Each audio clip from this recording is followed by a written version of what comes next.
नमस्कार सखीनो. श्री स्वामी समर्थ. मी अलका बाबर. माझ्या अन्नपूर्णा या चॅनलवर आपले स्वागत आहे. श्री स्वामी समर्थ तारक मंत्र. अर्थ, फायदे आणि जप करण्याची पद्धत. श्री स्वामी समर्थ तारक मंत्र हा श्री स्वामी समर्थांचा एक अत्यंत प्रभावी मंत्र आहे. या मंत्राचा अर्थ तारणारा असा आहे.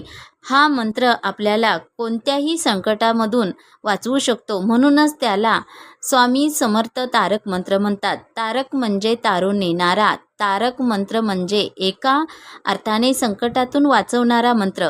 हा मंत्र म्हटल्याने मनातील सर्व चिंता आणि वेदना दूर होतात आणि जीवनात सुख, समृद्धी, आनंद येतो. तारक मंत्राच्या सामर्थ्याचा अनुभव घेतलेल्या भक्तांनी त्यांचे वर्णन चमत्कारिक उपचार म्हणून केले आहे, जे जीवनाला वळण देण्यास सक्षम आहे, तसेच आत्मविश्वास निर्माण करून आपल्या जीवनात सकारात्मकता घेऊन येते. थोडक्यात, तारक मंत्र हा एखाद्याचे जीवन बदलण्याचे, संतुलन निर्माण करण्यासाठी आणि परिपूर्ण आणि आनंदी अस्तित्वाकडे नेणारा एक प्रभावी मंत्र आहे. असहाय्य, तेजहीन, दुर्बल झालेल्या समाजाला त्यांनी "भिवू नकोस, मी तुझ्या पाठीशी आहे" हा दिलासा दिला. खुद्द स्वामी आपली पाठराखण करत आहेत. हा दिलासा आजही भक्तांना जगण्याचे बळ देतो. स्वामी प्रत्यक्ष रूपाने सोबत नसले तरी स्वामी कृपेने त्यांचे सानिध्य भाविकांना पदोपदी जाणवते. स्वामींनी आजवर असंख्य भक्तांना ताठमानेने जगायला शिकवले आहे. आजही तारक मंत्राच्या रूपाने स्वामींचे प्रसादिक शब्द भक्तांना जगण्याची उर्मी देत आहे. ताणतणाव, नैराश्य यात अडकलेल्या प्रत्येक जीवाला तारक मंत्र तणाव नियंत्रणाचे धडे देतो. तारक मंत्रातले साधे शब्द प्रचंड दिलासदायक आहेत. रोज सकाळी आणि रात्री झोपताना तारक मंत्र म्हणण्याचा आणि समजून घेण्याचा सराव केला तर आयुष्यातून ताणतणाव कोसो दूर पळून जाईल. यासाठी तारक मंत्राची आसयासही उजळणी करू. निसंक हो, निर्भय हो मनारे, प्रचंड स्वामी बळ पाठीशी रे. अतर्क्य अवधूत हे स्मरणगामी, अशक्य हे शक्य करतील स्वामी. कोणत्याही कामाच्या सुरुवातीलाच मनात शंका, कुशंका आणून उपयोग नाही. सुरुवात आत्मविश्वासानेच झाली पाहिजे. त्यासाठी मन निर्भयी असले पाहिजे. भीती कशाची आणि कोणाची व का ठेवायची? कारण खुद्द स्वामी बळ आपल्या पाठीशी आहे. म्हणून हे म्हणा, सगळे तर्क कुतर्क बाजूला सारून कामाच्या ठिकाणी एकाग्र हो. आपण प्रयत्न करायचे, बाकी फळ काय द्यायचे ते स्वामी बघून घेतील.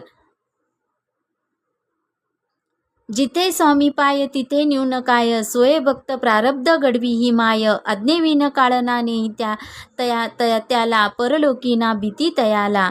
स्वामी कथेत एक प्रसंग. यमराज एका व्यक्तीला न्यायला आले. ती व्यक्ती स्वामी भक्त होती. तिने स्वामींना आणखी काही काळ सेवा करण्याची इच्छा प्रकट केली. स्वामींनी यमराजाला त्याला नेऊ नकोस सांगून परतावून लावले. एवढे सामर्थ्य त्याच्याजवळ आहे. आपला काळ कधी यायचा हे स्वामी ठरवतील. आपण आपल्या कामात स्वतःला झोकून द्यायचे, म्हणजे जिवंतपणीच काय तर मरणोत्तर प्रवासही सहज पार पडेल. उगाची भीतसे भये पळू दे, जवळी उभी स्वामी शक्ती कळू दे. जगी जन्म मृत्यू असा खेळ ज्याचा, नको घाबरू तू असे बाळ त्याचा. कोणी आपल्या सोबत नाही असे म्हणत घाबरायचे नाही, काहीच कारण नाही. स्वामी आपल्या हृदयात स्थित असून आपल्या प्रत्येक कार्याकडे ते पाहत आहेत. ते सोबत असताना आपण एकटे कधीच पडणार नाही. म्हणून स्वामींना साक्ष ठेवून प्रत्येक काम मनापासून करत आयुष्याचा आनंद घ्यायचा. जन्म मृत्यू खेळ आहे. या प्रवासात जेवढे आयुष्य वाट्याला आले, मनसोक्त जगून घ्यायचे.